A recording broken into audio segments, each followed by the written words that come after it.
Hi friends, welcome to Kayu's Kongunadu சமையல்.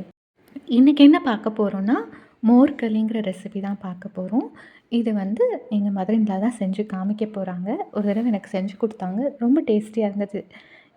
வித்தியாசமாக இருக்குது, என்ன ரெசிபி? ஓகே, எனக்கும் சேனலில் காமிங்க, நிறைய பேர் தெரிஞ்சுக்குவாங்க அப்படின்னு சொல்லி கேட்டேன். அதனால் அவங்க செய்யும்போது உங்களுக்கும் இந்த ரெசிபியை ஷேர் பண்ணுறேன்.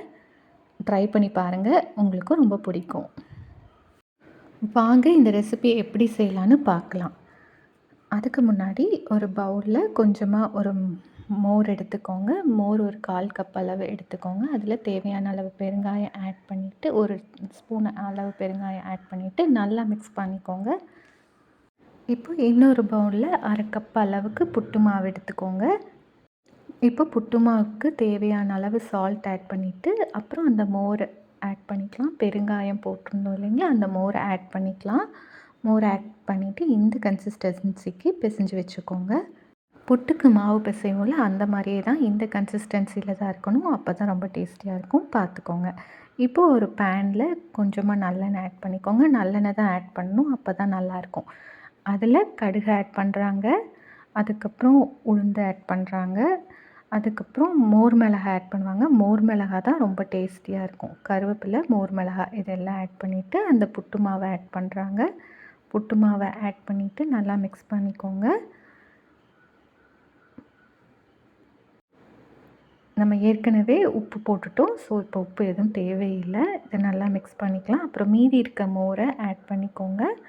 இதுக்கு மோர் மிளகாய் தான் ரொம்ப டேஸ்டியாக இருக்கும். அப்படி இல்லை அப்படின்னா நீங்கள் வர மிளகாய் ஆட் பண்ணிக்கோங்க.